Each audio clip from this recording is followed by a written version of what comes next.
미국 하버드 대학교에서 벌어진 믿기 힘든 이야기. 한때 친중파 교수로 불리던 존 밥스 교수. 그는 오랜 세월 한자의 우수성을 외치며 강의실마다 한자 예찰론을 펼쳤습니다. 그런데 지금 그는 그 누구보다도 열정적으로 한글을 세상에 전파하고 있습니다. 도대체 무슨 일이 있었던 걸까요? 처음에는 한국 학생과의 사소한 논쟁으로 시작되었지만 그 작은 불씨가 그의 인생을 통째로 뒤흔드는 거대한 변화로 이어졌습니다. 그를 흔들리게 만든 그 학생은 대체 누구였을까요? 그리고 믿기 힘든 이야기는 여기서 끝이 아닙니다. 교수의 인생을 송두리째 바꿔버린 그 사건은 단순히 강의실 안에서의 논쟁을 넘어 학교 전체에 파장을 일으켰고 결국 하버드 대학교에서도 레전드로 남게 되었다는데요. 과연 그를 완전히 뒤바꾼 진실은 무엇일까요? 그 한국 학생이 던진 한마디의 말은 어떤 힘을 가졌던 걸까요?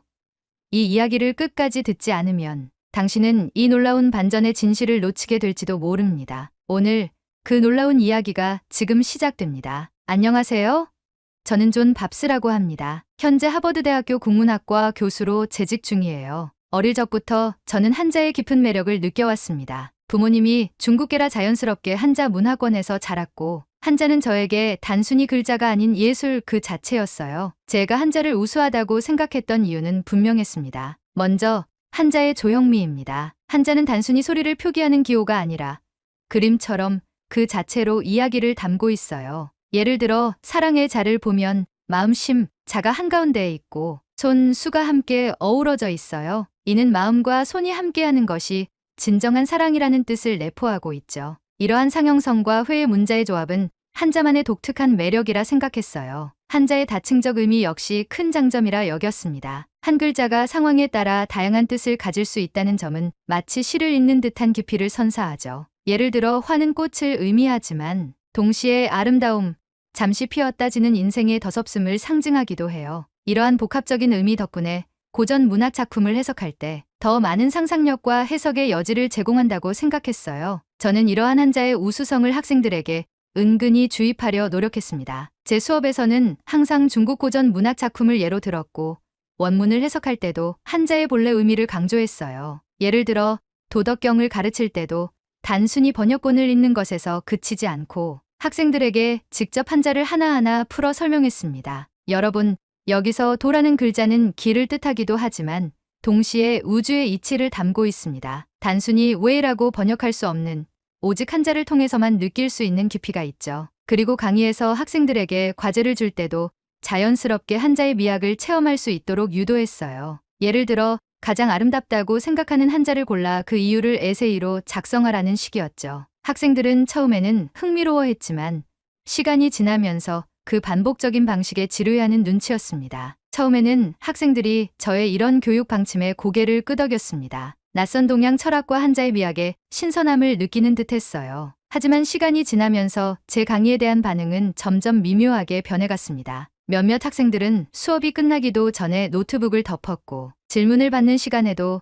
더 이상 손을 드는 학생들이 줄어들었어요. 심지어는 수업이 끝난 후 복도에서 제 뒷담화가 들려오기도 했습니다. 저 교수님, 너무 한자 얘기만 하시는 것 같아. 국문학 강의라면서 왜 자꾸 중국 얘기지? 약간 친중파 같지 않아? 한글에 대한 얘기는 거의 안 하시는 것 같은데 저는 그런 반응에 크게 신경 쓰지 않으려 했어요. 학문적으로 진실을 이야기할 뿐 누군가의 감정이나 정치적 해석에 휘둘리고 싶지 않았으니까요. 그러던 어느 날이었습니다. 새 학기가 시작되었고 저는 언제나처럼 방에 계획서를 들고 강의실에 들어섰어요. 여느 때처럼 다양한 국적의 학생들이 자리를 잡고 있었습니다. 그중 유독 눈에 띄는 학생이 있었는데요. 첫 줄 한가운데 앉아있던 한국계 유학생 김하늘이었습니다. 김하늘 학생은 첫인상부터 남달랐어요. 단정하게 빗은 머리, 깔끔하게 정돈된 노트, 그리고 저를 바라보는 그 진지한 눈빛까지요. 저는 학구열이 대단한 학생이구나 하고만 생각했죠. 하지만 며칠이 지나면서 그는 단순히 열정적인 학생 이상의 존재임을 깨닫게 되었습니다. 어느 날 저는 한자의 상형성을 설명하고 있었습니다. 여러분, 산이라는 한자를 보세요. 세 개의 봉우리가 겹쳐진 모습이 마치 실제 산의 모습을 닮아 있지 않나요? 한자는 이렇게 글자 자체가 사물의 형태를 시각적으로 표현합니다. 이는 단순히 소리를 표기하는 알파벳이나 한글과는 차원이 다른 미학을 가지고 있죠. 그때 조용히 손을 든 김하늘 학생. 교수님, 그렇다면 한글의 제자 원리에 대해서는 어떻게 생각하시나요? 강의실의 공기가 순간 달라졌습니다. 학생들의 시선이 김하늘 학생에게로 향했고 저 역시 그의 질문에 잠시 말을 멈췄어요. 저는 잠깐의 침묵을 깨고 미소를 지으며 답했습니다. 물론 한글도 독창적인 문자 체계입니다. 하지만 한글은 의문적 표기 체계라서 의미를 직관적으로 전달하기에는 다소 제한적이라고 생각합니다. 한자의 조형성과 비교하면 아직은 부족한 점이 많죠. 평소처럼 논리적이고 차분하게 대답했다고 생각했어요. 하지만 김하늘 학생의 반응은 제 예상과 달랐습니다. 교수님, 훈민정음은 단순히 소리를 표기하기 위한 문자가 아니라 인간의 발음 기관을 형상화해 창제된 과학적 문자입니다. 또한 초성, 중성, 종성의 결합을 통해 어떠한 소리도 표현할 수 있다는 점에서 언어적 유연성이 뛰어납니다. 저는 살짝 당황했어요. 학생들 중 몇몇은 고개를 끄덕이며 그의 이야기에 공감하는 눈치였습니다. 그때부터 김하늘 학생은 강의 시간마다 적극적으로 발언하기 시작했어요. 예를 들어 제가 한자의 복합적 의미를 설명할 때 그는 한글의 단순하고 명료한 표현법을 예시로 들어 반박했습니다. 한자는 같은 글자라도 상황에 따라 여러 가지 의미를 가지기 때문에 오해의 소지가 생길 수 있습니다. 반면 한글은 조합을 통해 정확한 뜻을 전달할 수 있습니다. 예를 들어 사과라는 단어는 과일과 잘못을 인정하는 것을 모두 의미하지만 한글에서는 애플과 아폴로지처럼 별도의 단어로 명확히 구분할 수 있죠. 그의 말은 논리적이었고 단지 감정에 휘둘리는 주장이 아니었습니다. 그는 언제나 근거를 제시했고 그 근거는 학문적 사실에 기반하고 있었죠. 학생들의 반응도 달라졌습니다. 제 강의에 대한 질문은 줄어들었지만 김하늘 학생의 발언이 끝난 후에는 항상 손을 드는 학생들이 많아졌어요. 김하늘, 한글이 그렇게 효율적이라면 실제로 사용해 본 적이 있어? 영어와 비교했을 때 어때? 정말 한글은 초성, 중성, 종성을 조합해서 무한한 소리를 표현할 수 있는 거야. 이제 학생들은 저보다 김하늘 학생에게 더 많은 것을 묻기 시작했습니다. 저는 그 모습을 보며 미묘한 불안을 느꼈어요. 내가 가르쳐야 할 강의실에서 왜 학생들이 나보다 그 학생의 말을 더 믿는 거지? 하지만 그때까지도 저는 제 자신이 틀렸을 가능성을 인정하지 않았습니다. 그저 어린 학생의 패기 정도로 생각했죠. 그러나 김하늘 학생의 말들은 점점 제 내면의 확신을 흔들어 놓았습니다. 그의 주장은 단지 한글에 대한 자부심을 넘어서 학문적으로도 무시할 수 없는 진실을 담고 있었기 때문이었어요. 그리고 그렇게 저의 내면에는 작은 금이 가기 시작했습니다. 이 작은 균열이 앞으로 저를 얼마나 큰 변화의 길로 이끌지 그때는 상상조차 못했죠. 김하늘 학생과의 논쟁은 시간이 갈수록 깊어졌습니다. 매 강의마다 김하늘 학생은 새로운 자료를 가져올 정도로 열정적이었습니다. 교수님, 이건 유네스코가 발표한 문맹 퇴치 사업 보고서입니다. 여기 보면 한글이 배우기 쉽다는 점 때문에 제3세계 국가의 문맹률을 크게 낮추는 데 기여했다고 나와 있습니다. 실제로 한글을 도입한 몇몇 아프리카 소수 민족의 문해율이 급격히 상승했다고 합니다. 그는 학술 자료부터 국제기구의 보고서까지 근거 없는 주장을 하는 법이 없었어요. 그의 논리가 너무나 치밀했기에 저 역시 준비를 철저히 해야만 했습니다. 저는 이렇게 교실의 여론이 바뀌어가는 것을 보고만 있을 수 없었고 한자의 역사적 가치와 예술성을 강조하며 맞섰습니다. 맞습니다. 한글은 배우기 쉬운 문자입니다. 하지만 단순히 쉬운 것이 항상 좋은 것은 아닙니다. 한자는 그 복합적인 의미 덕분에 고전 문학과 철학에서 더 깊은 해석을 가능하게 합니다. 예를 들어 인이라는 글자는 인간다움을 의미하지만 동시에 사람 인과 두 이의 결합으로 사람과 사람 사이의 관계를 내포하고 있습니다. 이런 다층적 의미는 단순히 소리를 적는 문자로는 느낄 수 없는 것이죠. 하지만 김하늘 학생의 논리는 언제나 예리하게 돌아왔습니다. 교수님, 그렇다면 오히려 그 모호함 때문에 현대 사회에서는 오해를 일으킬 수 있지 않을까요? 반면 한글은 직관적이고 효율적입니다. 또한 한국어뿐만 아니라 다른 언어의 표기에도 활용할 수 있다는 점에서 보편적 확장 가능성이 큽니다. 아무리 노력을 해도 강의실의 분위기는 점점 김하늘 학생 쪽으로 기울어 갔습니다. 학생들은 이제 더 이상 저의 말에 고개를 끄덕이지 않았고 김하늘 학생의 발언에는 자연스레 박수가 터져나왔어요. 저는 그 모습을 보며 자존심의 상처를 받았지만 그보다 더 큰 감정은 혼란이었습니다. 사실 저는 김하늘 학생의 말이 거짓이 아님을 알았습니다. 하지만 제가 평생을 바쳐 연구해 온 학문이 흔들리는 듯한 그 느낌을 도저히 받아들일 수 없었어요. 그러던 중 학교에서 예정되었던 국제학술 교류 프로그램에 참여할 기회가 생겼습니다. 주최국은 다름 아닌 대한민국이었죠. 저는 이 기회가 김하늘 학생과의 논쟁을 마무리할 좋은 기회라고 생각했습니다. 직접 한국에 가서 그들이 그렇게 자랑하는 한글의 실체를 보고 학문적 논리로 그 학생의 주장을 반박할 준비를 해야겠다고 마음먹었어요. 그렇게 저는 한국행 비행기에 올랐습니다. 인천국제공항에 도착한 첫날부터 놀라운 경험의 연속이었어요. 공항 내 모든 표지판이 한국어, 영어, 중국어, 일본어로 표기되어 있었고 특히 한국어 표기가 그 어느 나라 언어보다도 선명하고 직관적이었습니다. 공항 안내 표지판에 한글이 이렇게 잘 쓰이다니. 하지만 이건 단지 관광객을 위한 배려일 뿐이겠지. 저는 아직도 제 확신을 굽히지 않았습니다. 하지만 공항을 빠져나와 서울 시내로 들어서면서 그 생각은 점점 흔들리기 시작했습니다. 버스 정류장, 지하철 노선도, 거리 간판, 심지어는 작은 편의점 물건의 라벨에까지도 한글은 일관성 있게 사용되고 있었어요. 무엇보다 놀라웠던 점은 그 글자들이 가지런하고 명확하게 배치되어 한눈에 쉽게 정보를 전달하고 있다는 사실이었죠. 한글의 직관성이란 게 이런 의미였나. 하지만 이것은 시작에 불과했습니다. 며칠 후 저는 학술 교류 프로그램에 참석하게 되었고 그 자리에서 만난 한국 교수들과의 대화는 제게 또 다른 충격을 안겨주었습니다. 그들은 모두 유창한 영어를 구사했지만 본인의 논문을 발표할 때는 한글을 사용했습니다. 특히 발표 자료에 사용된 한글 글자들은 단순히 문장을 나열한 것이 아니라 시각적으로도 매우 정돈되어 있었어요. 존 교수님, 한글의 모아쓰기 방식 덕분에 글자를 작은 공간에도 잘 배치할 수 있습니다. 그래서 디지털 디스플레이나 모바일 기기에서도 가독성이 뛰어나죠. 저는 말문이 막혔습니다. 한자는 복잡한 획과 구조 때문에 작은 화면에서는 선명도가 떨어질 수밖에 없었는데 한글은 그 한계를 뛰어넘은 듯했어요. 그리고 결정적으로 저를 이 사건에 의해 완전히 넉다운이 되어버렸습니다. 저녁 식사 자리에서 한국 교수님들과 함께 식사를 하던 중 한 분이 저에게 물었습니다. 존 교수님, 혹시 한글을 직접 써보신 적이 있으신가요? 저는 잠시 멈칫했습니다. 한글을 연구해 본 적은 없었지만 직접 써본 적은 없었거든요. 그 교수님은 친절하게 메모지와 펜을 내밀었습니다. 한번 써보시겠어요?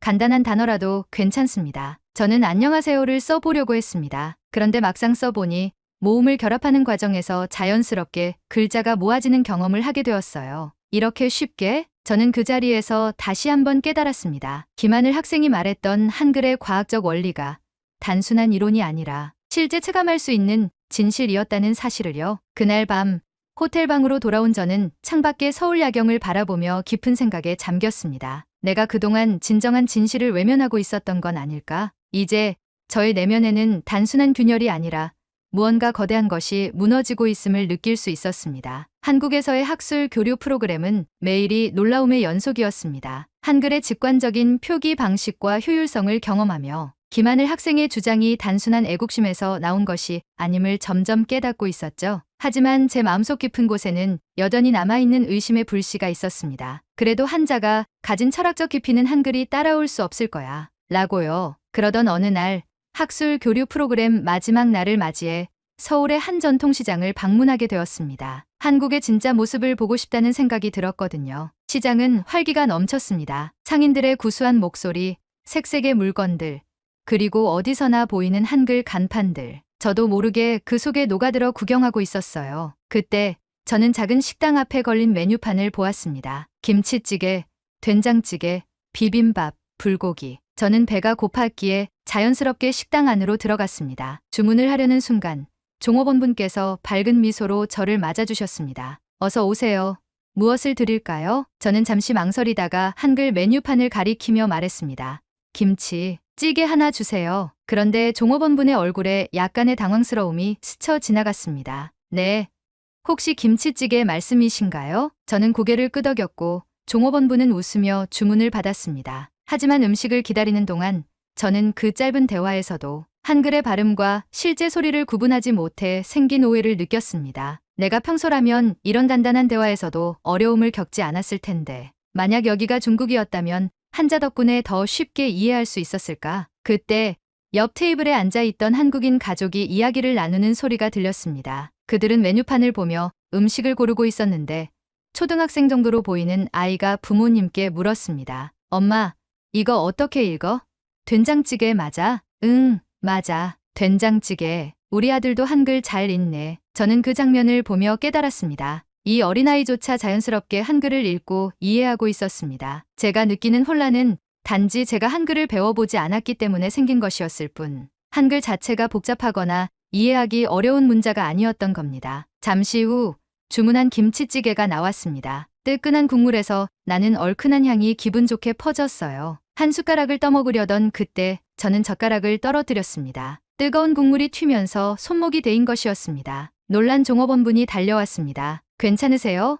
많이 데이셨나요? 저는 당황해서 아무 말도 하지 못했고 종업원분은 바로 주방에서 얼음물과 연고를 가져와 주셨습니다. 이거 얼음으로 식히시고 혹시 병원에 가셔야 한다면 근처에 바로 갈 수 있는 곳 알려드릴게요. 저는 얼음물을 쥔 채 한참을 멍하니 있었습니다. 한국어를 잘하지 못해 상황을 설명하지 못했는데도 그들은 저의 상태를 빠르게 파악하고 필요한 도움을 주었습니다. 그제야 저는 김하늘 학생이 했던 말이 떠올랐습니다. 한글은 직관적이면서도 정확하게 의미를 전달할 수 있어요. 그래서 한국에서는 어디서나 누구나 쉽게 정보를 얻을 수 있죠. 저는 그 자리에서 스스로에게 물었습니다. 내가 그동안 왜 이렇게나 단단히 마음의 벽을 쌓고 있었던 걸까? 한국의 한 작은 식당에서 젓가락을 떨어뜨린 사소한 사건이었지만 그것은 제게 강렬한 깨달음을 안겨준 경험이었습니다. 그날 밤 저는 김하늘 학생에게 메일을 보냈습니다. 김하늘 학생, 당신이 말했던 한글의 우수성에 대해 이제야 진정으로 이해하게 되었습니다. 감사합니다. 저는 드디어 저를 감싸고 있던 편견의 껍질을 깨고 나올 준비가 되었습니다. 한국에서의 마지막 밤, 저는 호텔 창가에 앉아 서울의 야경을 바라보며 깊은 생각에 잠겼습니다. 눈부시게 빛나는 네온사인, 그 아래로 흐르는 한글 간판들, 그 글자들은 이제 더 이상 낯선 기호가 아니었습니다. 오히려 단순하고 직관적인 아름다움이 느껴졌어요. 미국으로 돌아가는 비행기에서 저는 제 강의안을 펼쳐 들었습니다. 한자의 역사와 우수성을 강조했던 기존의 강의 자료들이 눈에 들어왔어요. 하지만 이제는 그 빈칸에 한글에 대한 이야기들도 함께 채워 넣어야 한다는 생각이 들었습니다. 하버드 대학교에 돌아온 첫 강의 날, 강의실은 언제나처럼 학생들로 가득 찼습니다. 강단에 선 저는 깊은 숨을 내쉬며 입을 열었습니다. 여러분, 오늘 강의에서는 제가 한국에서 직접 경험한 이야기를 나누고 싶습니다. 사실 저는 그동안 한자의 우수성을 지나치게 강조해 왔습니다. 그러나 한국에서의 경험을 통해 한글 역시 놀라운 문자 체계라는 것을 깨달았습니다. 학생들은 놀란 표정으로 저를 바라보았습니다. 한글은 단순히 배우기 쉽다는 것을 넘어 그 과학적 창조 원리와 직관적인 설계 덕분에 현대 사회에서 매우 효율적으로 사용되고 있습니다. 특히 디지털 시대에 최적화된 문자라는 점에서 앞으로의 가능성도 무궁무진합니다. 저는 한국의 식당에서 겪었던 작은 일화를 들려주었습니다. 응급처치 포스터를 보고 한글의 직관성을 깨달았던 그 경험을요. 그날 저는 한글이 단지 언어를 넘어서 사람들에게 실제적인 도움을 줄 수 있는 문자라는 점을 체감했습니다. 그리고 제가 그동안 얼마나 큰 편견 속에 갇혀 있었는지도요. 강의실은 조용했습니다. 그리고 잠시 후 한 학생이 조심스럽게 손을 들었습니다. 교수님, 그렇다면 이제 한글과 한자를 비교하는 강의도 들을 수 있는 건가요? 저는 미소를 지으며 대답했습니다. 물론입니다. 앞으로의 강의에서는 한글과 한자를 모두 학문적으로 탐구할 것입니다. 우리가 배워야 할 것은 하나의 진실만이 아니라 다양한 진실을 받아들이는 열린 마음이니까요. 그날 이후 제 강의는 크게 바뀌었습니다. 저는 한자와 한글을 모두 균형 있게 다루며 학생들에게 두 문자 체계의 장단점을 비교하고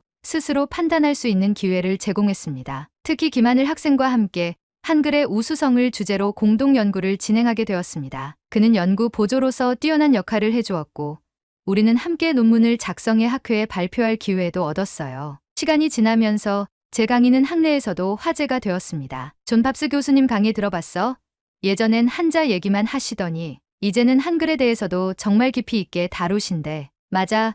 교수님이 한국에 다녀오신 후로 강의가 훨씬 다양해졌어. 이제는 동아시아 문자를 다각도로 볼 수 있어서 정말 좋아. 저는 변화할 수 있었습니다. 그리고 그 변화는 단지 저 개인의 성장을 넘어서 학생들에게도 긍정적인 영향을 미쳤습니다. 그로부터 몇 년 후, 저는 하버드 대학교에서 한글의 과학적 우수성을 주제로 한 특별 강연을 맡게 되었습니다. 강연장에는 수많은 학생들과 교수들이 모였고 그곳에는 김하늘 학생도 있었습니다. 저는 강연을 마무리하며 말했습니다. 저는 한때 편견에 갇혀 있었습니다. 하지만 그 편견을 깨뜨려준 것은 한 명의 학생이었고 한국에서의 작은 경험들이었습니다. 진정한 학문은 고정된 진리를 말하는 것이 아니라 항상 배우고 변화하는 과정임을 깨달았습니다. 그날의 박수 소리는 오래도록 제 마음에 남았습니다. 저는 미소를 지으며 생각했습니다. 김하늘 학생, 정말 고맙습니다. 그리고 한글, 이제는 내가 당신의 진정한 가치를 세상에 알리겠습니다.